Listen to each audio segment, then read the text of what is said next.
Hi friends, welcome to Rani's kitchen. నేను మీ రాణి. ఈరోజు పాలకూర వెల్లుల్లి కారం చూద్దామండి.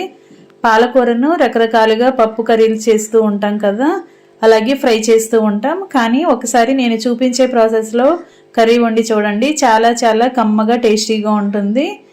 చిన్నపిల్లలు కూడా చక్కగా తింటారండి ఈ హెల్దీ అయిన కర్రీని. మీరు కూడా నేను చూపించే ప్రాసెస్లో ట్రై చేసి చూడండి. అలాగే ఛానల్ని ఫస్ట్ టైం వాచ్ చేసిన వారు సబ్స్క్రైబ్ చేసుకుని పక్కనే ఉన్న బెల్ బటన్ని క్లిక్ చేయండి. నేను పెట్టబోయే రెసిపీస్ అన్నీ మీ ఫోన్కి నోటిఫికేషన్కి వస్తాయి. ఇప్పుడు 2 పాలకూర కట్టల్ని తీసుకోండి. వీటిని వాటర్ అనేది ఎక్కువగా తీసుకుని బాగా కడుక్కోండి. ఇసుక అనేది ఉంటుంది కదా, ఇసుక అంతా కూడా బాగా కడుక్కొని కడిగిన తర్వాత సన్నగా తరిగి పెట్టుకోండి. ఈ విధంగా కట్ చేసి పెట్టుకోండి. ఇప్పుడు సన్నగా తరిగిన ఉల్లిపాయ ముక్కలు 1 కప్పు తీసుకోండి. స్టవ్ ఆన్ చేసి కళాయి పెట్టుకుని 1 టేబుల్ స్పూన్ ఆయిల్ పోసుకోండి. ఆయిల్ బాగా కాగిన తర్వాత 1 టేబుల్ స్పూన్ పచ్చిశనగపప్పు, 1.5 టేబుల్ స్పూన్లు ధనియాలు, 1 టేబుల్ స్పూన్ జీలకర్ర వేసుకోండి. 4-5 ఎండుమిర్చి కూడా వేసుకుని బాగా ఫ్రై చేసుకోండి. ఫ్లేమ్ మొత్తం తగ్గించేసుకోండి. సిమ్లో పెట్టుకుని మాత్రమే ఫ్రై చేసుకుంటే ఇవన్నీ కూడా కరెక్ట్గా ఫ్రై అవుతాయి. చిటికెడు మెంతులు కూడా వేసుకుని వీటిని కూడా బాగా దోరగా ఫ్రై చేసుకోండి.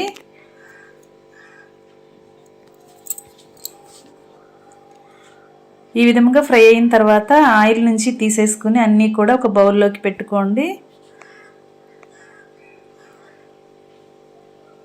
వీటిని పక్కన పెట్టుకుని చల్లారి పెట్టుకుందాం. ఈ లోపుగా అదే కళాయిలో కొంచెంగా ఆయిల్ పోసుకుని కొన్ని కరివేపాకు రెబ్బలు వేసుకోండి. ఇవి బాగా ఫ్రై అయిన తర్వాత సన్నగా కట్ చేసి పెట్టుకున్న ఉల్లిపాయ ముక్కలు 1 కప్పు వేసుకోండి.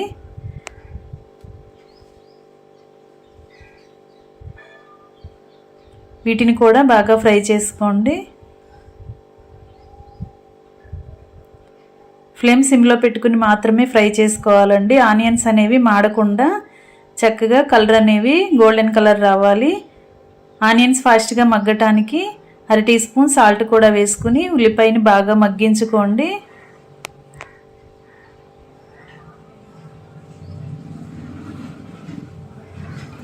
ఈ విధంగా మగ్గే వరకు మగ్గించుకోండి. ఈ కలర్లోకి వచ్చేంత వరకు మగ్గించిన తర్వాత ఇవన్నీ కూడా ఆయిల్ నుండి తీసేసుకుని గిన్నెలోకి వేసుకోండి. ఇప్పుడు ముందుగా మనం ఫ్రై చేసి పెట్టుకున్న దినుసుల్ని బాగా చల్లారి పెట్టుకున్నాం కదా, వీటిని మిక్సీ జార్లో వేసుకుని బరకగా గ్రైండ్ చేయండి. వాటర్ అనేవి ఏమీ పోయకుండా వీటిని మాత్రమే బరకగా గ్రైండ్ చేయండి. మనం వేసిన ఇంగ్రీడియంట్స్ అన్నీ కూడా బాగా నలగాలండి. 1 టేబుల్ స్పూన్ తెల్ల నువ్వులు కూడా వేసుకుని గ్రైండ్ చేసుకోండి. ఇలా బరకగా గ్రైండ్ అయింది కదా. ఇప్పుడు మనం ఆయిల్లో ఫ్రై చేసుకున్న ఉల్లిపాయ కరివేపాకు కూడా మిక్సీ జార్లోకి వేసుకుని వీటితో పాటు మెత్తని పేస్ట్ లాగా గ్రైండ్ చేసుకోండి. వాటర్ అనేవి కొంచెంగా మాత్రమే పోయండి, ఎక్కువగా పోయొద్దండి.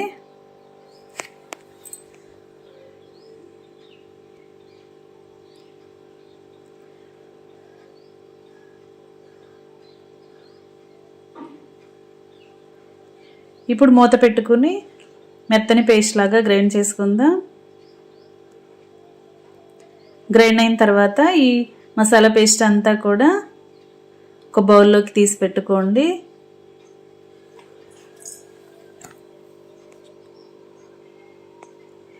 పాలకూర కట్ చేసుకున్నాం కదా, అలాగే మసాలా పేస్ట్ కూడా రెడీ అయిపోయింది. ఇప్పుడు కర్రీ స్టార్ట్ చేద్దామండి.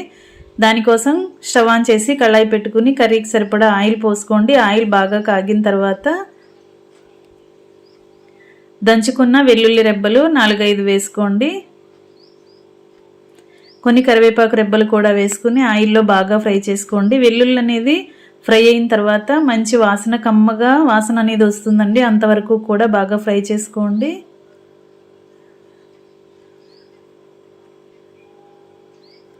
చిటికెడు జీలకర్ర, కొంచెంగా ఆవాలు, కొంచెం శనగపప్పు కూడా వేసుకోండి. పోపు దినుసులు కూడా వేసుకొని వెల్లుల్లితో పాటు బాగా ఫ్రై చేసుకోండి.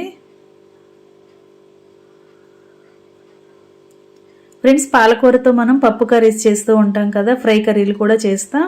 కానీ డిఫరెంట్గా కొన్ని ఇంగ్రీడియంట్స్ అనేవి యాడ్ చేసి మనం ఫ్రై కర్రీ చేసినట్లయితే పిల్లలు పెద్దవాళ్ళు అందరూ ఇష్టంగా తింటారండి.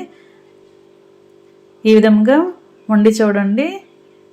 ఆనియన్స్ వెల్లుల్లి రెబ్బలు అనేవి బాగా ఫ్రై అయిన తర్వాత సన్నగా తరిగి పెట్టుకున్న పాలకూరను కూడా అలా వేసేసుకోండి. ఇలా కళాయిలోనే వేసుకుని చిటికెడు పసుపు కూడా వేసుకోండి. మనం మసాలా గ్రైండ్ చేసుకున్నప్పుడు సాల్ట్ వేసాం కదా ఆనియన్స్లో, ఇప్పుడు పాలకూరకు మాత్రమే కొంచెంగా సాల్ట్ వేసుకోండి. ఆకుకూరలకు ఉప్పు అనేది ఎక్కువగా పట్టదండి, కొంచెమైనా సరిపోతుంది.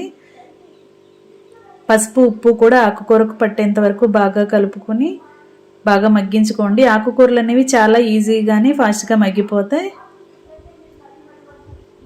మనం కళాయి నిండా ఆకును పెట్టుకున్నాం కదా, ఇప్పుడు బాగా మగ్గి కొంచెంగా అయ్యింది చూసారండి, బాగా మగ్గింది. ఇప్పుడు కర్రీల నుండి వాటర్ అనేవి వస్తున్నాయి కదా, వాటర్ అన్నీ కూడా ఎగిరేంత వరకు బాగా ఉడికించుకోండి.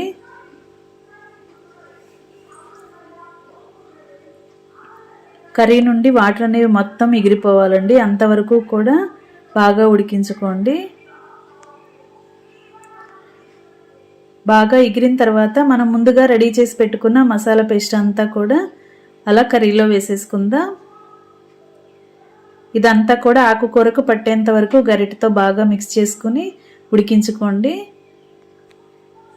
మనం కారానికి తగ్గట్టుగా ఎండుమిర్చి వేసాం కదా, మీకు కారం ఘాటు అనేది సరిపోకపోతే కారం కూడా యాడ్ చేసుకోవచ్చండి. ఈ టైంలో కొంచెం కారం కూడా యాడ్ చేసుకోవచ్చు, లేదంటే ఎండుమిర్చి కారమే సరిపోతుంది. ఇలా బాగా కలిపి మగ్గించుకున్నాం కదా, మూత పెట్టుకుని బాగా ఉడికించుకున్నట్లయితే కర్రీ అంతా కూడా ముద్దలాగా దగ్గరగా వస్తుందండి. ఆయిల్ అనేది రిలీజ్ అయ్యి కర్రీ బాగా ఫ్రై అయ్యేంత వరకు ఉడికించుకోండి. ఒకసారి కర్రీని టేస్ట్ చూసుకుని సాల్ట్ చాలకపోతే అడ్జస్ట్ చేసుకోండి, స్టవ్ ఆఫ్ చేసుకోండి. ఇంకా రెడీ అయిపోయిందండి పాలకూర మసాలా ఉల్లికారం. మీ అందరికీ కూడా రెసిపీ అనేది నచ్చినట్లయితే మీరు కూడా కుక్ చేసి ఫ్యామిలీకి సర్వ్ చేయండి.